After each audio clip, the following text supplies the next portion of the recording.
And we're back for another episode of Startup Hustle. Matt DeCourcy here with Matt Watson. Hi, Matt. Hey, what's going on? Well, I got a lot of questions for you today.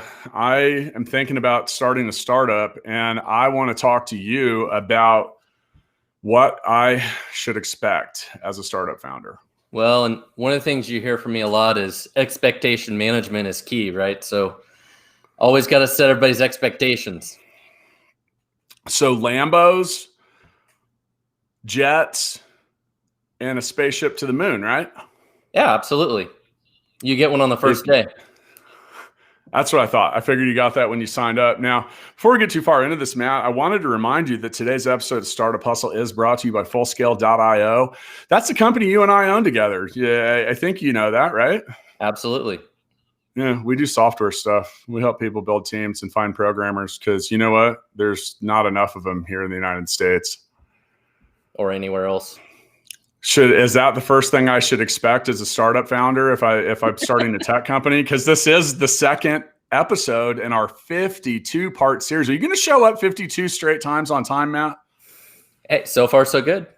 You're 2 for 2, baby. You're Two two for two. I knew that your short hiatus from hosting episodes with me would really give you time to wrap your head around the gravity of the 52-part series. Now, look, Matt, you and I both have a long history of starting businesses, and you know I've written books about it, one of which you're in. We've helped a lot of other people start businesses. We provide services for a lot of startups, and we've invested in a half a dozen different ones. That's just the ones you and I together. You even more. I think we know a couple things about what to expect as a startup founder. I mean, you know, as we get into this, I mean, what's your 10,000 foot overview of what to expect as a startup founder? This shit's hard. It's really hard. I mean, it will test your will, maybe your will to live even all the time. Yeah, I can't argue with you. You know, I think as we've now published our 500th episode of Startup Hustle, and congrats on that, man, 500. That's crazy. It's a lot. I know. It really is. And thank you for everyone that listens. And, you know, we really wanted to, in honor of the 500th episode and taking it back to the original format where Matt and I were, you know, just hosts on a couple things. We spent a lot of time creating this, and we want to share with you like the real story. Much like Startup Hustle TV, which will also show you the real story. We get the first episode coming out on February 1st, dude. You look good on film, Matt. You know, 4K made me look worse, but it somehow really personified your beauty. Awesome. Yeah. Now with that, I think you probably shouldn't expect beauty as a startup founder. You know, like you said, it's hard. And I want to really repeat that. If you're not ready for the challenge of a lifetime, don't start a startup. Like, starting a business is hard. That's like almost, we could just end the episode there, but I think we should elaborate. Well, I think it depends on how you're going into it, right? If you're like, okay, I bet the farm on this, it has to succeed or I'm totally screwed. It's really stressful, right? Versus you're like, oh, I have a job, but this is kind of my side hustle and it's kind of fun. It's kind of exciting. Maybe it's going to work. Maybe it's not, but it's kind of fun to do. That's a much better place than like, no, I bet the farm on this. And if this doesn't work, I am screwed. Yeah, I'm going to challenge you on that though, because if it's just a side hustle, so I've always said that 50% of your attention gets 25% of your intended results. So, you know, now while a lot of startups and businesses do start as that, you know, spinning off to the side, and that is a good, safe way to do it. Eventually, if you're going to really have a business and start a startup, it is going to have to demand all of your time and attention, which I find with a lot of people that I talk to, and I know you do too, that they have a very difficult time making that step sometimes. So, you know, at some point you are going to have to make that commitment, because one of the things that you can expect as a startup founder is if you go to try to acquire funding and you have another job, well, a lot of people, I mean, well, you know, the same VCs I know, Matt, and they're going to not really be into that. or at least they're going to say, look, okay, if we invest in this, is this going to get 150% of your attention? I mean, do you find that exact sentiment with investors? Yeah, I think that's always a red flag to investors, is investing in a company to then just pay the founder's salary too, right? Like, true. That, True. That's not good. So first thing that's probably one of the first things you should expect is to not get paid shit for a while. Oh yeah, not to make any money. Yeah, and we won't name who, but I remember specifically looking at a deal with you a couple years ago, and the founder was making 10 grand a month or something and seeking like $100,000 investment. And I was like, this is just 10 months worth of paycheck. This isn't, and so, I mean, you got to be able to live off the shoestring or be able to live off of the bootstrap for a while. So, hey, I want to start. I think we need to just, in the spirit of startup hustle and the realism that we provide, I think that we should start with the list of the bad things that you should expect, and we'll end with the good, which, by the way, is way shorter than the bad. Just like I said, the very first one is, hey, I don't think you should plan to fail, but you should expect to, because the numbers are not on your side. Well, and I think part of that is defining startup, right? And are you trying to build a business that you're going to go raise VC capital and kind of a true startup that way? Because those businesses definitely have an extremely high failure rate. Or is it more of a bootstrapped company and it's kind of a small business and it just kind of continually grows, which is a startup, but it's a different kind of startup, right? Those ones that go raise a bunch of money, like 90% of them are going to fail. I mean, even if you raise $10 million, doesn't matter. Your odds of failing are still very, very high. It's crazy to think that a $10 million deposit into your bank account still results in the likelihood of failure in many cases, but it's true. And we've had a lot of institutional investors as guests in the past, and they'll tell you straight out that they expect 9 out of 10 deals to flop, which is kind of crazy. Like, they're only trying to be right 10% of the time. So now I think another thing that you need to expect along the way is that if you don't have the resources like in your own pocket. Now, Matt, you and I, we cash flowed our own businesses, individually. And then we've done that with Full Scale.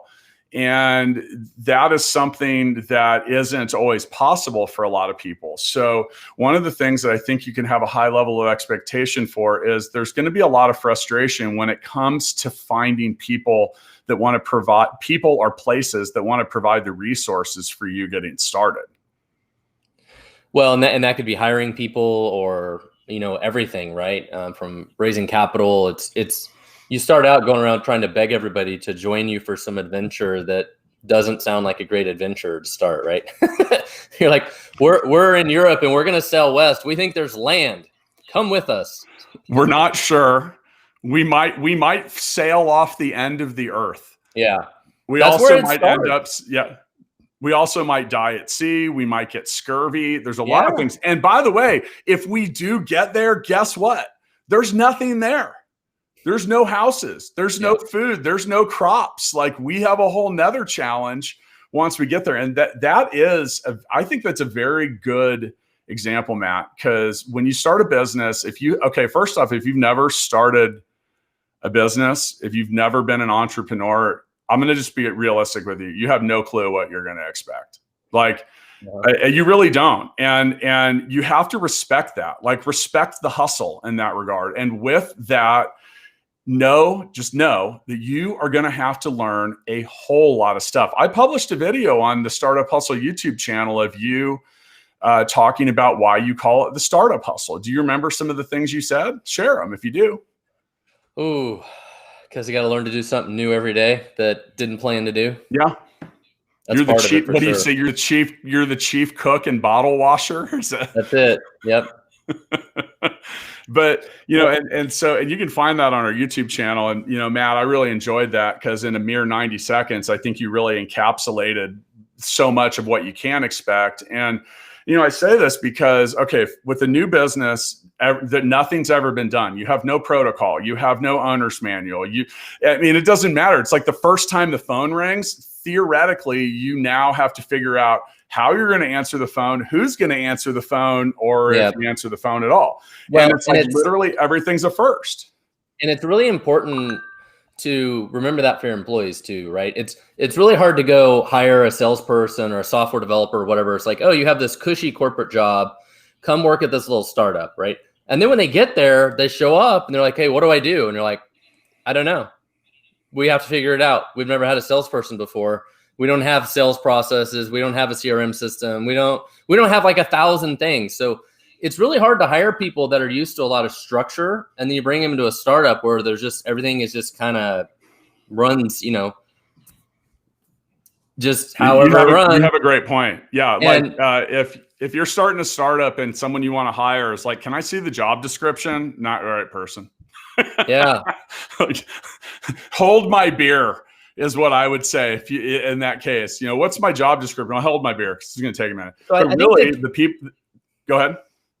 I think the key here is it can be really hard to find people, and it's really important to find the right people that are going to fit the culture of a startup, right?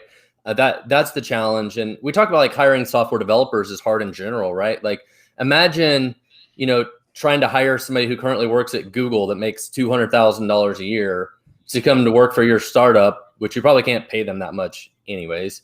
And like you're always struggling for talent and everything too. Like you can't afford to hire the best talent and all of that stuff. It's just a struggle.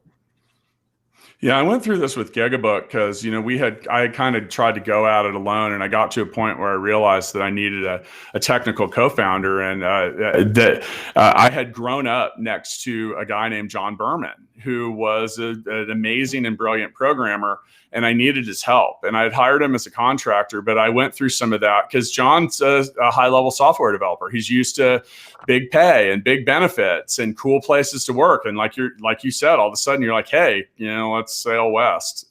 We might die.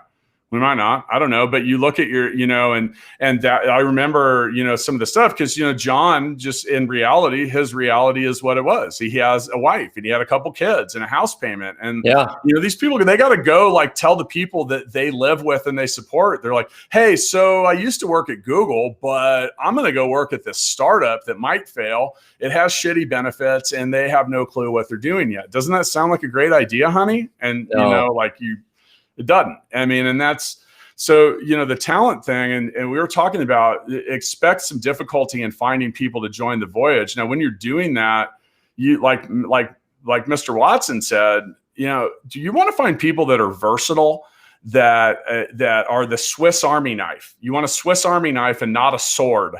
Like swords are for a different battle later. You don't want to be at the front line of the battle with your Swiss Army knife, and you don't want to be back in camp trying to open a can of beans with a sword. And I say that like the Swiss Army knife analogy is, if you can find people that have a diverse skill set and do a lot of different things and really are, you don't want people that are going to, well, that isn't my job. I don't know how to do that. Guess who does know how to do that? Google. For real.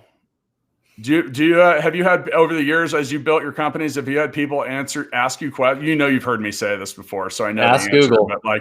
But people come and ask you a question. They're like, how do you do this in Excel? I'm like, did you consider asking Google before me? Some of that, but I said that to my wife earlier. She asked me a question. I'm like, I don't know, but I guarantee you'll find a video about it on YouTube. Or Google. Or Yahoo, or really anything connected to the internet. So one final thing about employees is I think it's also really key. We talked about it can be hard to find people in the right culture fit, but also thinking about you have to hire really good people, because if you only hire one salesperson and they end up not being very good, you may just wreck your whole company got wrecked because you hired a terrible salesperson. Right. And so it goes in every category. Because if you only have 3 employees and one of them's terrible, that means 33% of your company's terrible. So you got to fire people quickly when it's not working. Very quickly. That's the key. If it's not working, you've got to make a change quick. They say hire slow, fire fast. That's it. Yep. Which by the way is hard to do. Now back to all that experience, and I'm going to throw this in there. If you have not started, owned, operated, or grown a business before, you need to expect that you're going to have some tough conversations along the way too. And we see a lot of people. I see a lot of people just they put it off. And there's one thing that I've learned about employees is they're good right away, or they usually aren't. meaning like if someone is terrible right away, you might have hired the wrong person. At best, you will end up with an average employee after a hell of a lot of work. And these are tough decisions. And if you're not good at having tough decisions, then, or having tough conversations, that might be rough. All right. So Matt, let's talk about some of the common pitfalls. Now, this is a series about how to start a tech company. So one of the very first things that occurs is with tech is people hire the wrong developers, or I'm going to put a tack onto this, or they just choose the wrong technology. Yeah. And that's always hard if you're not a technology person yourself and you're just trusting in somebody else, right? So you think you've hired somebody who's good, and then 3 months go by, 6 months go by, you're not getting any results, and you're like, they just keep stringing you along. They need even more money. And like, you just keep throwing money into the fire. And it's really hard to know if you hired the wrong person or the wrong company or whatever. And we hear this so many times at Full Scale, right? Like people come to us because like, well, I hired so-and-so and they didn't get it done and blah, blah, blah, blah. And now they're looking for somebody else to actually get it done. And that's a really, really common problem for founders that are trying to create technology that don't understand anything about technology. Happens all the time. Yep. And, you know, at my job at Full Scale, if you want to check out what we do, go to fullscale.io. And now this following statement, I'm going to try to make completely unbiased from the fact that our company solves some of the problems that we're talking about. But Matt, as you're aware, as my role as the CEO of the company, I have a relationship with a lot of the people we do business or talk about doing business with. And you're exactly right. They hire the wrong people. All right, look, if you want to start a tech company, you have to be ready to roll up your sleeves and have direct interaction on a regular basis with the people that are building your dream.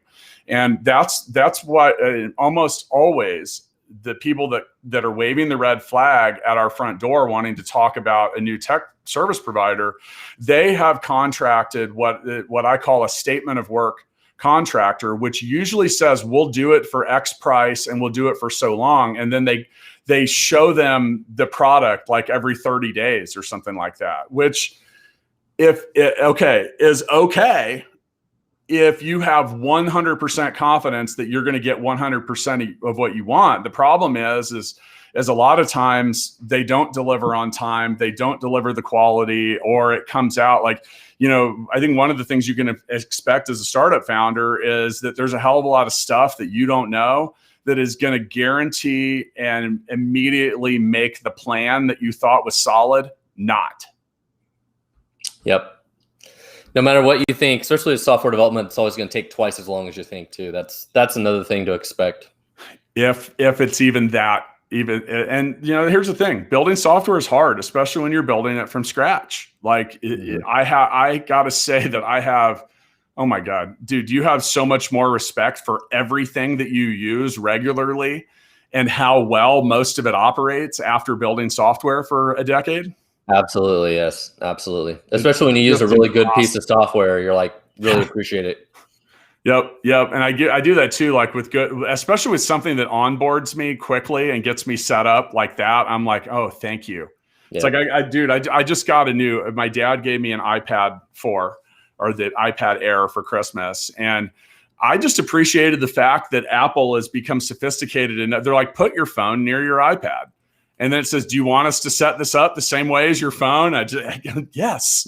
I came back in an hour and my shit was ready to go. And I was like, oh my God. Like, I remember years ago when the idea of switching or bringing in new equipment or doing anything, I'm like, okay, I haven't needed my email like server password in like 5 years. So where is that? And yeah, so, but you know, back to that whole thing of the startup founder, like just that it's a rocky road. Like if you haven't provisioned for a lot of bumps along the way and a lot of obstacles on the way to the cash register, you are probably going to run out of money because that's likely to occur. So, well, another common pitfall in Congress with that is, well, running out of money.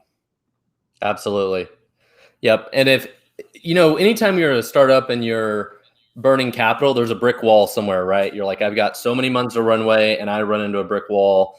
And it's sort of like you're playing a game of chicken, right? Because you're like, well, the investors aren't going to invest any money if we don't hit these deliverables. So it's like you have to push hard and spend the money you have to hire salespeople, spend it on marketing, do all this stuff to grow, to hit those numbers, to get even more money. And then if you don't hit those numbers, you run into the brick wall. And it's like you're playing a game of chicken at all times when you're, raising capital and going from round to round to round like that. And it's a really tough place to be. Yeah. Do not assume that you will raise capital or find investors or that you will do it within a time frame, because you've been around this too. Like, just because you think you're getting it. Okay, Matt, how long should you expect if you start? All right. So from first pitch to a VC until you actually have money in your bank, like how long would you expect that to take? I would probably say 6 months. At least at a minimum. Yeah. 5 to 6 months at a minimum, usually more like 8. And we talk to people all the time. They're like, yeah, well, how much runway do you have? They're like, I've got like 3 months, but I just started talking to some investors and I'm sitting there thinking, you're screwed. Yeah, well, you're out of luck. And here's the other thing to keep in mind is everybody thinks they can raise capital, but most VCs are only going to invest in companies that they think can grow potentially to do like $100 million a year in revenue. So if you've got this little thing that you think, oh, I can grow it to $5 million a year in revenue or something, like that is not anywhere near big enough of an opportunity that a VC is going to be interested, because they want to invest when your company's worth 5 or 10 million and then grow it to tens of millions, hundreds of millions, right? There's got to be a huge ROI there. So they don't invest in little things. They only invest in things that will be big. Well, I want to reframe that a little bit, because we have had a couple investors on, and it wasn't necessarily about the 100 million or more. It was about the 100x. Yeah. They want, like, whatever they put in, like their expectation, their hope is, because remember, they're expecting to fail more than not. So they know that some of the money they put out there, it's just not happening at all. I think another thing that I want to bring up, and I don't know if I invented this word or this term or not, but I refer to middling, and you've heard me say this. And middling is when you're stuck in the middle. You're not failing and you're not hockey sticking, and you're stuck in the middle. And the problem with middling is people aren't usually writing checks to those kind of companies. So I think one of the things that you need to expect is to hear, well, Matt, what are as you've gone out to raise capital, what are some objections you've heard about possibly being in the middling category? Well, when you first start, it can be pretty easy to get those first 5 or 10 customers that are the kind of people and personality that are quick to try new products, right? That'll like love to try new things. And so you think like, oh, I'm having a lot of success. I got 10 new customers. Well, it's totally different when you go from there to finding the next 1,000, which are, takes a more mature product, and those people are not early adopters of things, right? There's a curve of this adoption, and there's a book called Crossing the Chasm that's all about this, about, from going from early adopters to eventually to more mature and enterprise customers and stuff like that. And a lot of people get stuck in the middle somewhere. It's like they get those first so many clients, but then they really struggle to get wider product market fit, wider adoption. Yeah, I agree. Here's another pitfall, Matt. It's very easy to find yourself with the wrong partners and the wrong investors. Absolutely. Yep. Yeah. And the problem with having the wrong partner is you may not agree with them. They can actually be totally negative on the company and provide like no value and absolutely just cause more problems than they even benefit. I've been through that as well. But the hardest part is having people that are just in an alignment on what are we doing with the business, where are we going, and seeing eye to eye about how to get there and what to do. Yeah, and I think we should probably throw the caveat in there of being careful about how you set up the company, because you went through that just with the super majority stuff or whatever. Do you have like 30 seconds about like why that was, you don't have to relive the whole story, but I mean, knowing what you know now, you'd never set a business up like that again.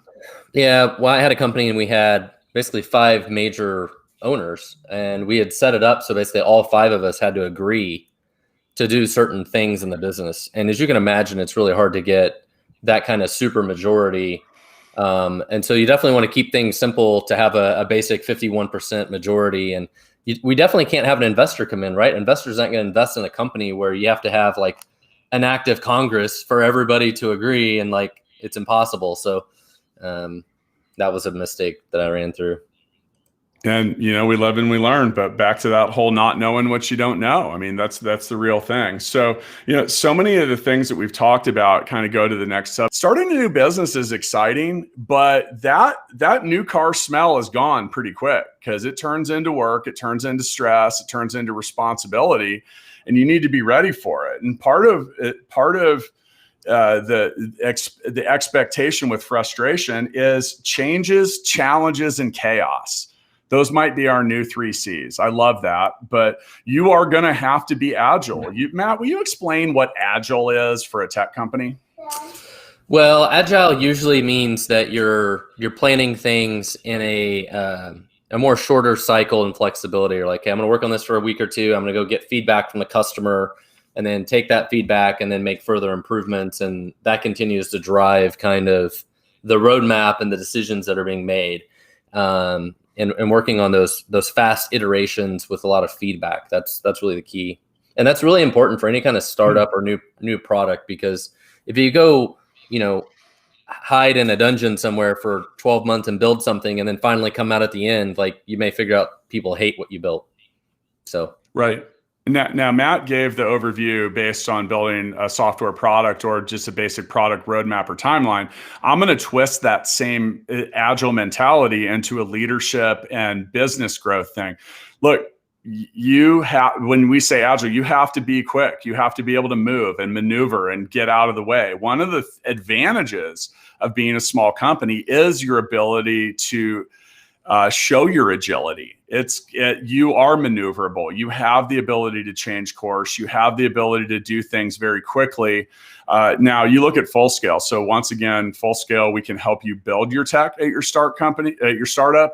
We can help you build a team quickly and avoid the pitfalls of hiring the wrong developers. But all of a sudden, our company grew fast. All of a sudden we have 200 employees. And the issue with that is anytime we want to roll something out, well, we have that's a bit of an undertaking with 200 people to implement and get them all to follow it and whatever. When you are a small company, you can do that in moments. That can literally be a lunch meeting and decide to change course, but you are guaranteed to have to make changes. In regards to the second C of challenges, like there's just a ton of them, man. Like, for example, here we go. We're going to do our MVP launch and here it goes. And we quickly realize that we've got a major flaw. Yeah. The biggest frustration that I have, especially in the software part of it, right, is things are never going as fast as you want. You're like, we need to get this done. We need to get it released. We need to get it shipped.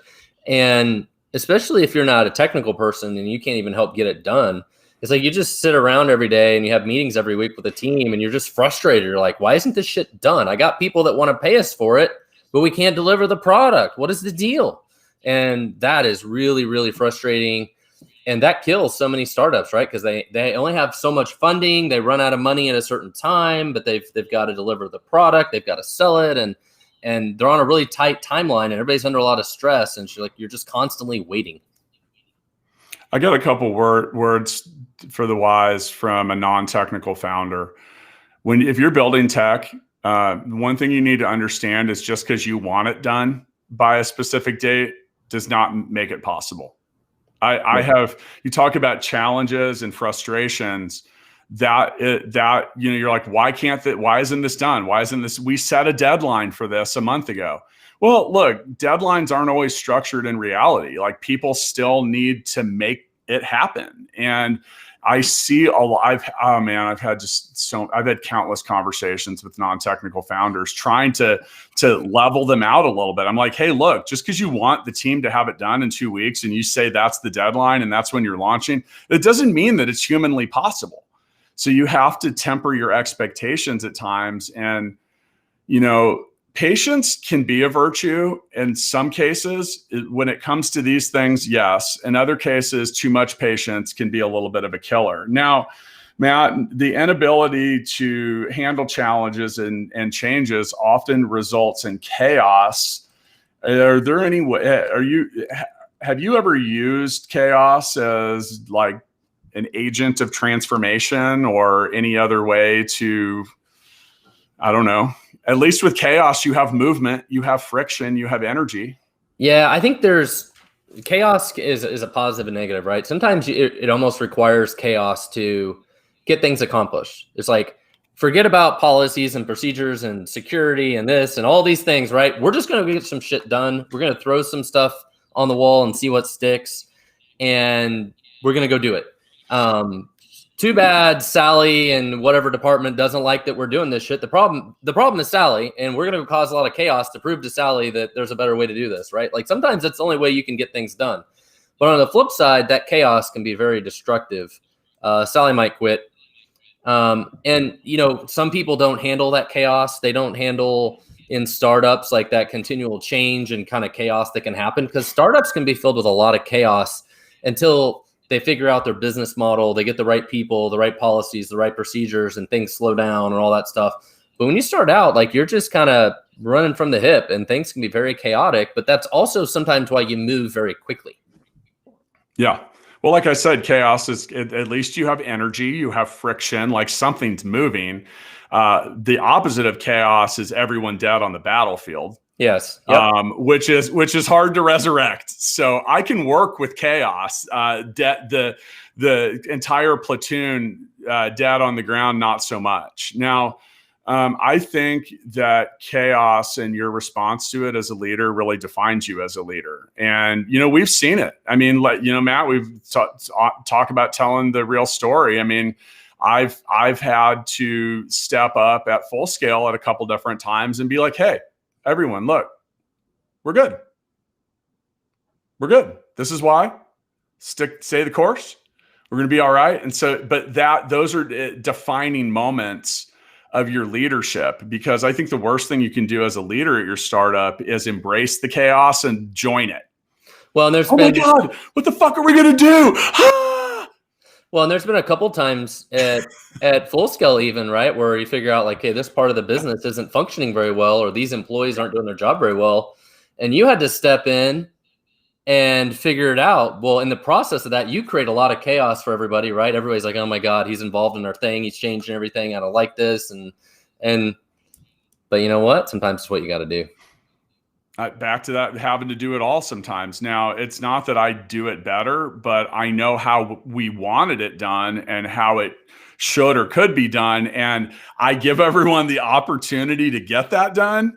I always tell people, I'm like, when I start getting when you can see my sleeves up and I'm in your project, get worried. Yeah. Because Matt, you hear me say, my goal is to not have to do others' jobs, but sometimes you got to, and that's the thing. And I think one of the things we need to put in here is you need to expect to become an excellent communicator. You have to, and if you're not, you need to figure out how, because without that communication, people lose track, they lose sight of what's going on. Like it's very easy to become rudderless. Yep, absolutely.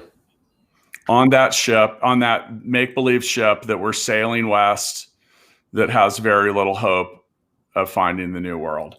Man, this is really inspiring and positive, right? Maybe Welcome not to reality. It's fucking realistic. I know that much. So I like those 3 C's, like expect, frustration. And with that, you've got challenges, changes, and chaos. Yes. So embrace it. It's happening, whether you want it to or not. All right, Matt, let's talk about scaling. And I'm going to let you lead this off because, well, for those of you that aren't fully familiar with Matt, dude sold his first software company when he was 29 for $150 million. The next one, well, they're already in the Inc. 500.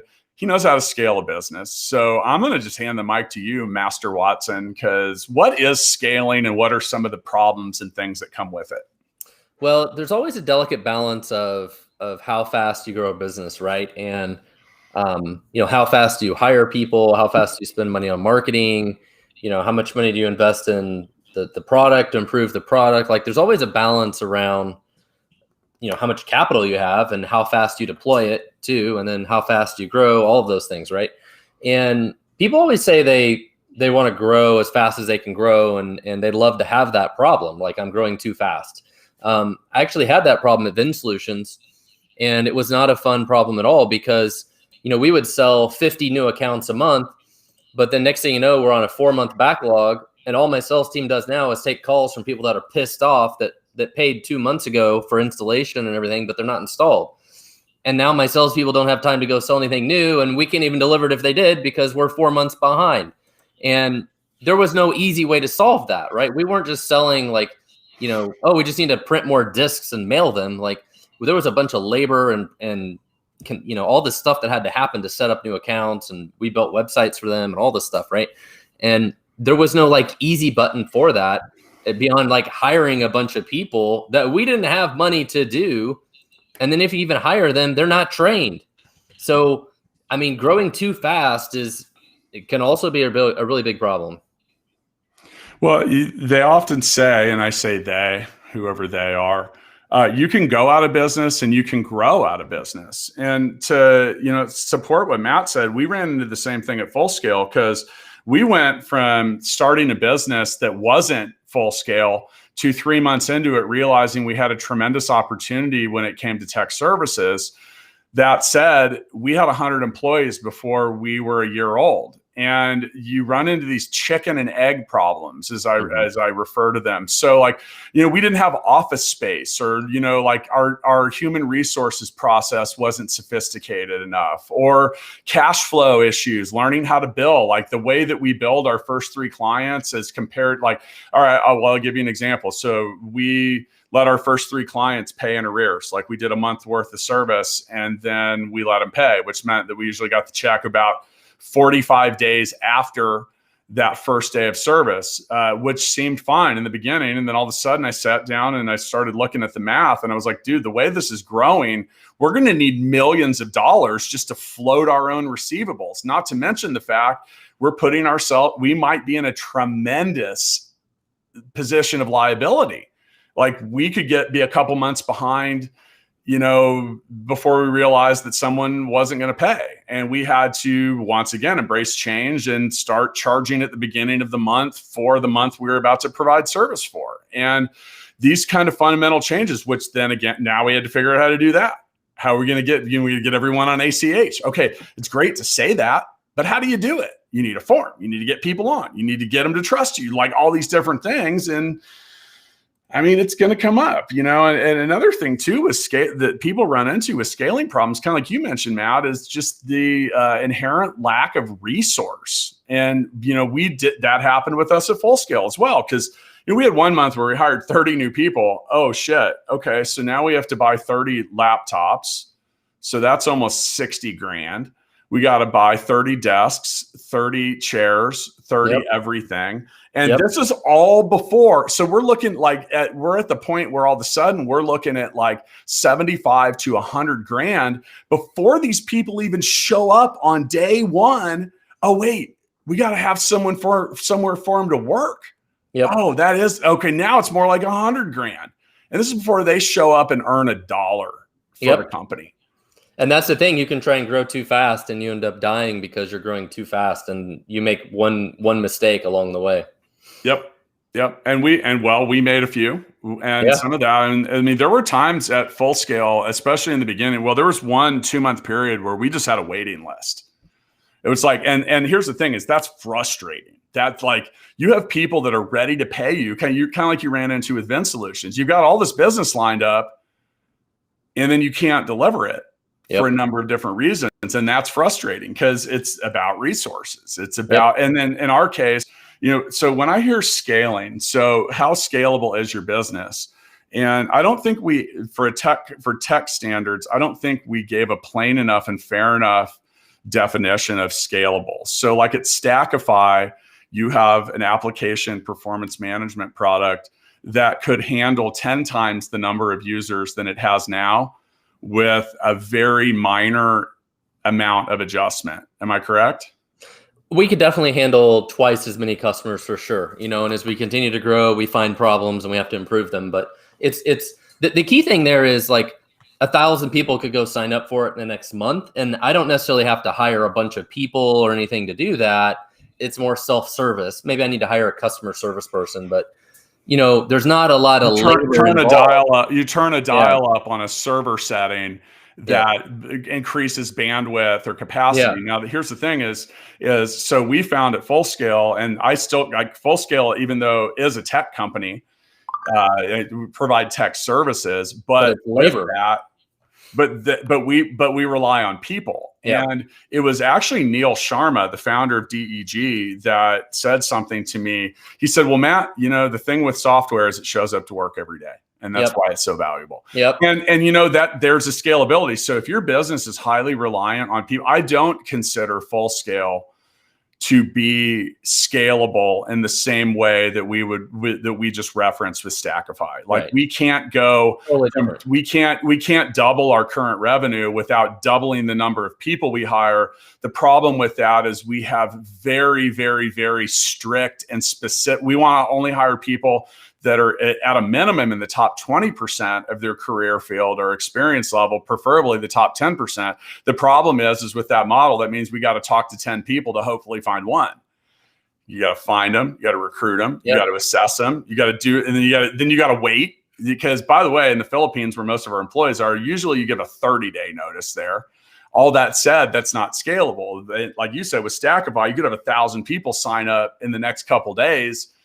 And at least in the interim, okay, we got to turn the servers up a little bit. So can you handle, be careful, because we see a lot of founders talk about, they're all worried about the sky falling. What happens if everything goes well? Yeah. Are you ready for that?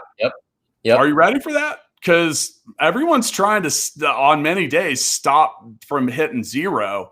What happens if you go the other way? And we see that happen a lot. So, there were a lot of companies this year that went through that because of the pandemic, right? Think if they were in online education or telehealth, telemedicine, or, certain industries that are booming, that all of a sudden are just like never in a million years did they think that this would happen. And they're just growing like crazy. COVID gave me a whole new respect for a lot of shit. And really like, it's like, oh man, you better save for a rainy day. Yeah, you probably should. Yeah, absolutely. I mean, there was a lot. We saw, well, I had talked to someone that had a $30 million funding round fall through because of COVID. I haven't followed up on that, largely because, oh man, who knows? But how heartbreaking would that be? But you need to just expect. Now that said, in May or June of last year, my wife said to me, she goes, you seem like you're handling this pandemic pretty well. And I was like, I've been an entrepreneur for a long time. She's like, well, what do you mean? It's just a different kind of problem. It's just a different issue, but expect problems and expect to have to solve them. So, okay. This next thing, when it comes to scaling or something you can expect, and we hit on this earlier, I mean, do you truly understand your path to revenue? Because if you don't and you're wrong about it, game over. And when I say your path to revenue, so different types of businesses have a different path to revenue. Matt, if you and I want to open a Subway, we can expect that the day we open the store, assuming that it's anywhere where people can see it, that someone's going to come in and buy a sandwich and we'll have revenue, right? Yep. Okay. With a tech company, nope.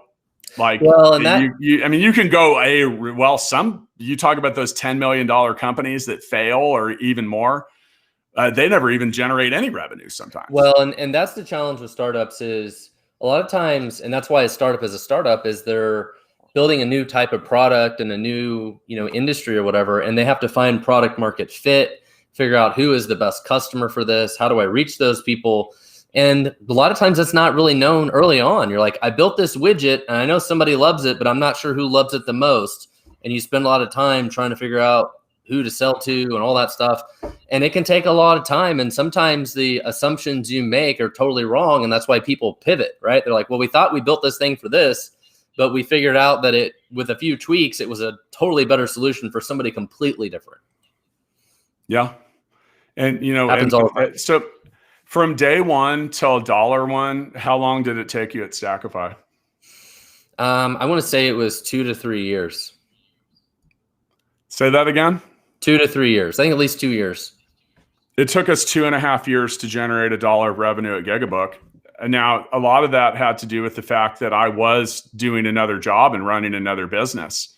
It wasn't my main focus. It wasn't my main concern. And I slowed it down. And that was part of where some of my statements at the top of the episode came from. Now, speaking of this episode, Matt, and we're racing right through it, it is presented and brought to you by Fullscale.io, the company you and I own together.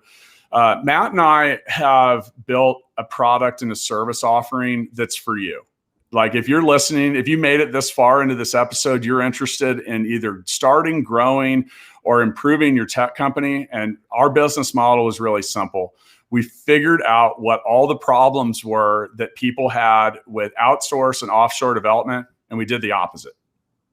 We just literally did the opposite, meaning we talk to our friends, we talk to our guests, we talk to people about it, and that's what we do. We specialize in recruiting, assessing, retaining, and employing, meaning we make it real easy for you to build a team that's your team. So check it out. If anything, contact us and let's continue this conversation because, like I said, our goal is to help you keep money in your pocket, make it further down the road, and to avoid pitfalls. So, now I'm going to race through this ugly list, Matt, because that was just the bad. We only talked about the bad, but I think there's a few other things that you should expect. How about haters?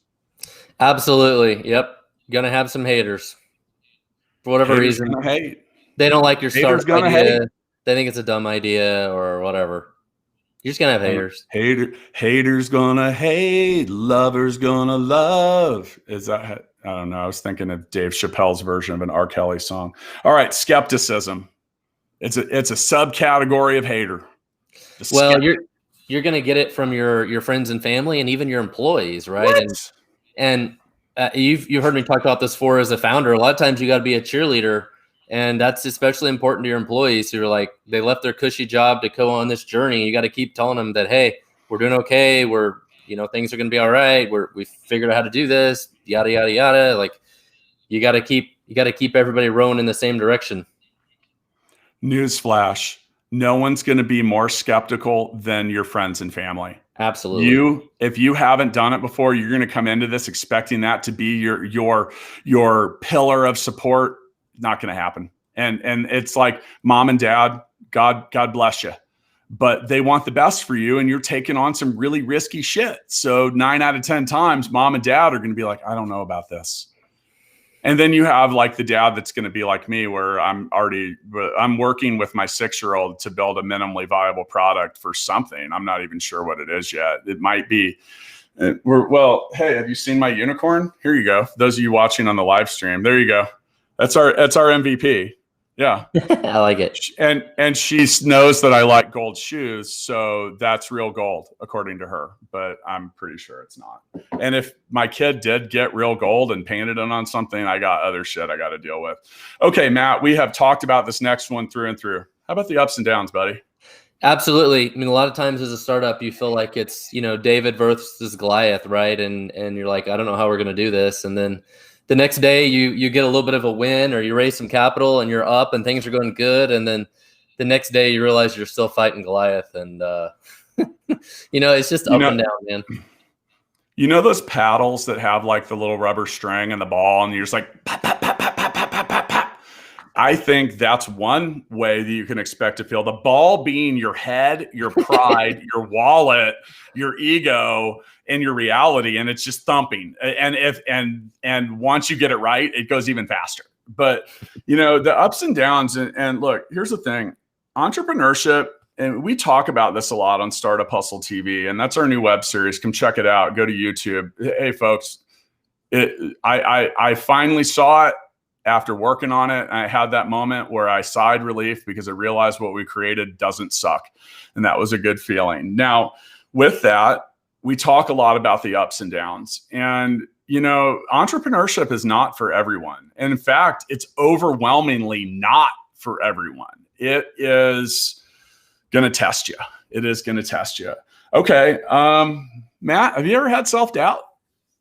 Absolutely. I mean, I think if you're a founder and you don't have self-doubt on a monthly basis, it's probably not healthy. And people run into, imposter syndrome and different kinds of things that are all related to this. And just doubt in what you're doing, doubt in yourself, like all of it. And it can be tough. And I'm sure most founders are prone to depression even more so than regular people. So we even did an episode about that. And it is a real thing. Founders depression is a real thing because I think as a founder, you should and you can expect at some, if not several nights, to wake up at 3 a.m. and wonder if you're going broke, if you're going crazy, or if every decision you've made up to this point was wrong. And I want to quote someone I really admire, Brendan Bayless, who's the songwriter and guitarist for Humphreys McGee. It has a line where he says, "I'm well endowed with all the doubt I need." It's built into all of us. And I've talked to the most successful people and some of the wealthiest people I know, and they still have imposter syndrome. Yeah. They still have founders depression, and they still wake up at 3 a.m. It's just at a different scale. And that doesn't really go away. So, now we're going to end this episode with, so I have been crowdsourcing some of our content from our amazing, man, have you seen how many people have joined Startup Hustle Chat? It's like, we got a couple thousand people in there. I mean, we really just got serious about this a couple months ago, but we have some amazing contributors in there. And I have secretly so I asked them, I asked the group, what should any startup founder expect? Oh my God, dude, the answers in here. I'm going to just start with the best one. Can I do the best one first? Yeah, let's run through them. I love this one. This came from RJ Pahora, and he was the founder of the Fund Conference and an interesting guy. This is my favorite. I'm just going to go ahead and get this out of the way. What can you expect as a startup founder? The million ways you can use the word fuck in a sentence. That pretty much felt like that. That touched my heart as someone who uses the F word as a pillar of communication, Matt. It's so fucking true. Oh man. All right. So, and then here, my own answer to that same question was to have every fiber of your will tested, stretched, broken, bought, and sold. Wow. That didn't sound too good. Do you disagree? No, I don't disagree. So, by the way, I want to correct myself. RJ co-founded the Fund Conference with our very own Director of Strategic Partnerships, Jessica Powell. If you want to be on the show, she's the one you have to deal with now. So, yeah, good luck with that. All right. How about Michael Edgar from Select Chicago? Drop Dead Panic. Yeah. We got to cover some of the. Yeah, we got to cover some good things in this episode. We're saving those for the end. Like we talk about having tough conversations. I like to do what I call sandwiching, where you start with something good, then you put all the shit in the middle, and then you put another slice of bread at the end of it on your way to delivering a tasty shit sandwich, Matt. Yep. We should have an episode about shit sandwiches because that's a term I use. Because if you eat a shit sandwich first thing in the day, nothing else tastes great for the rest of that day. So, all right, Ray J. Lopez, deviations from the OG plan, changes, chaos, challenges, and your plan's wrong. Business plans are always wrong. The plan you made on day one is wrong. The faster you accept that and get to work fixing it, then yeah. Matt, do you want to read? Do you have this list in front of you, or would you like me to keep going? Would you like to pick one? Yeah, let's say make sure you call out the author. All right, from Shauna McGee Kinney, the transition into operations being super tedious. And I think this is a good point. A lot of us love to build stuff, like we're like mad scientists and we build some cool product, but then it quickly turns into brain damage of like delivering the product.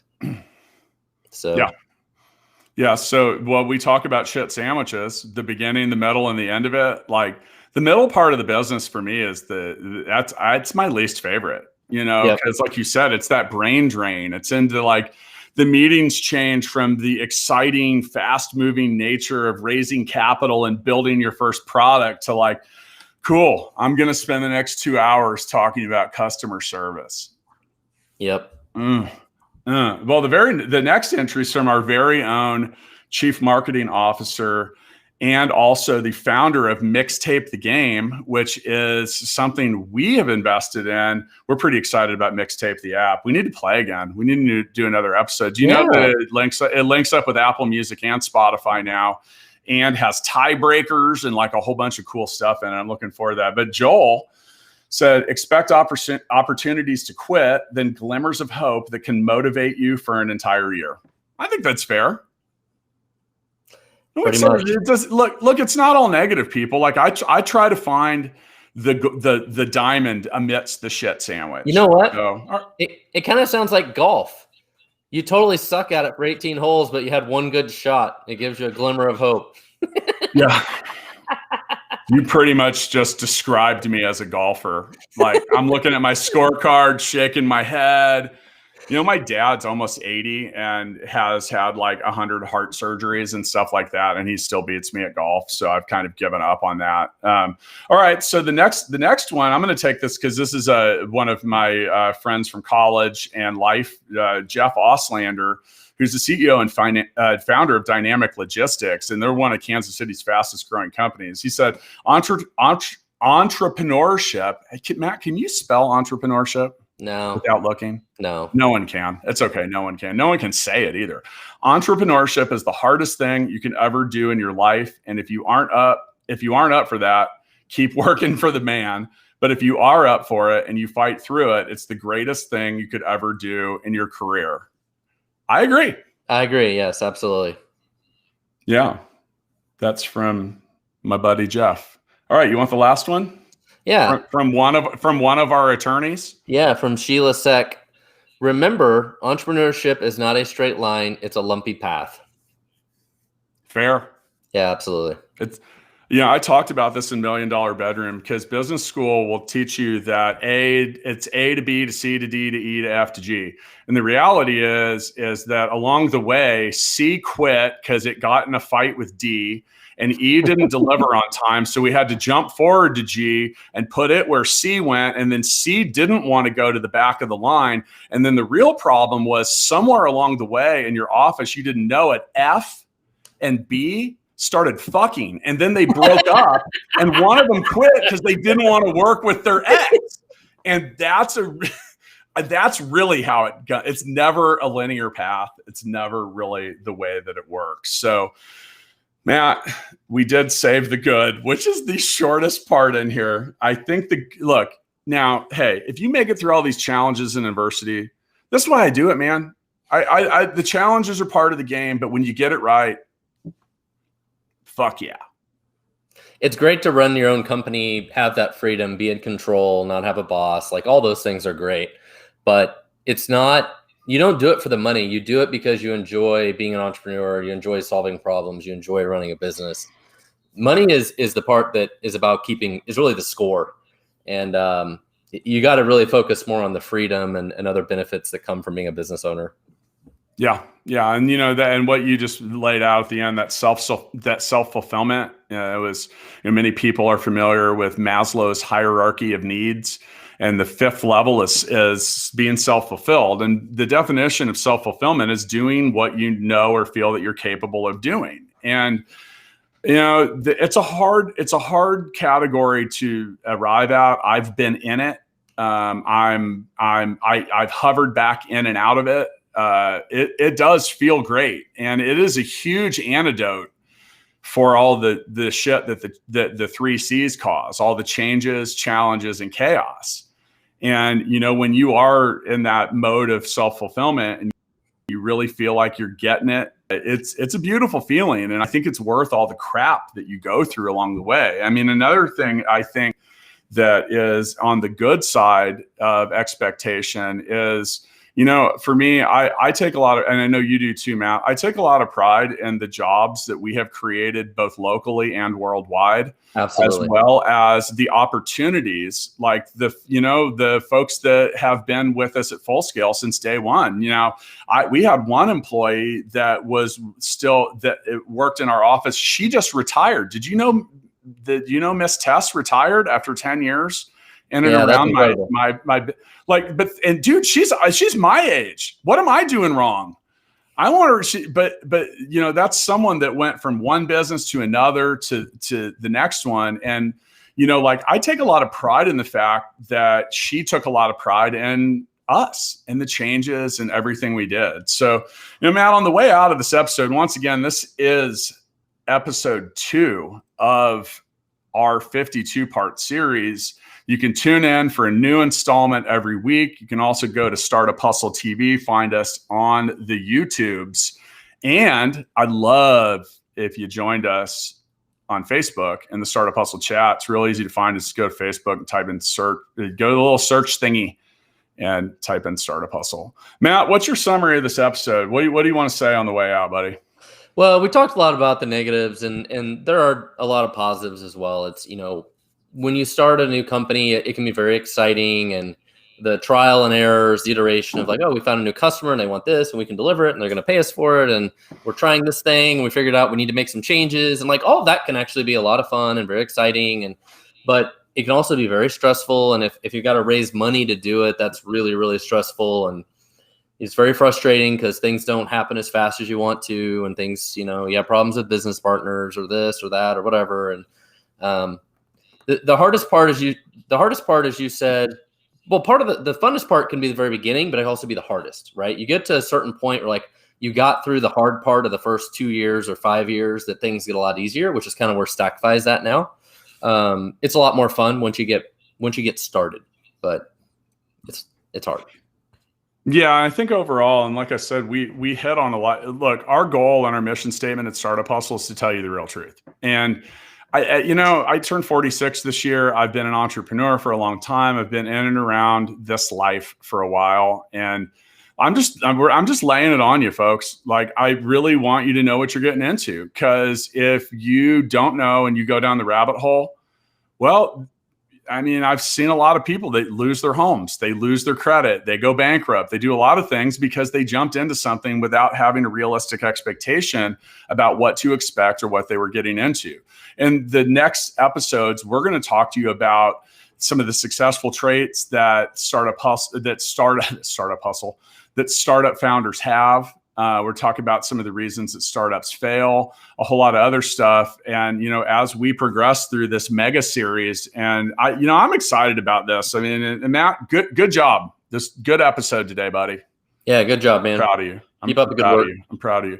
I just show up and talk, dude. I don't do the hard work anymore, which, by the way, is an example of what happens when you get some things right. So big thanks and shout out to our staff and the creative team for putting up with our shit, for helping us get this out and deliver quality, and for helping us create a TV show in which you can invariably see Matt Watson perform feats of athleticism, strength, and mental acuity. Oh my Dude, God. the whole thing you do with the mind reading thing, like, how do you do that?